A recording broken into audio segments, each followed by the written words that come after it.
عنقریب موت آئے گی، سارے یہی رہ جائیں گے۔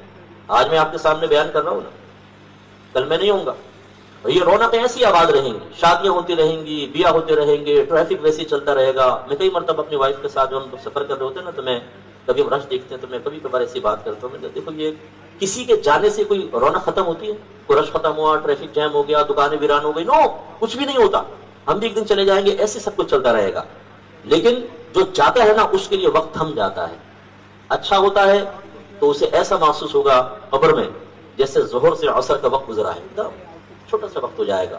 اور جس نے یہاں شرارت دیکھی، جو یہاں مسجدوں سے بھاگا، جو یہاں داڑھی والوں کو دیکھ کر قلب میں نفرت محسوس کیا کرتا تھا، جو ایسے لوگوں سے دوستی کرتا تھا جو اس کی نفسانی خواہشات کو پورا کریں اور اس کو نفسانی لحاظ سے لذتیں دیں، اور دینداروں سے منہ پھیرتا تھا، اس کے لیے وقت گزارنا بڑا مشکل ہوگا۔ اس لیے اللہ تعالیٰ نے ہمیں بار بار اور بارہا مقامات پر سمجھایا ہے کہ انسان اپنے اطراف میں دیکھ کر درس حاصل کرے۔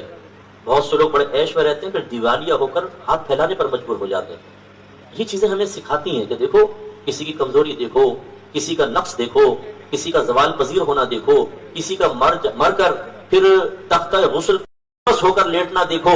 اللہ نے ابھی بھی تمہیں وقت دیا ہے، کچھ کر لو۔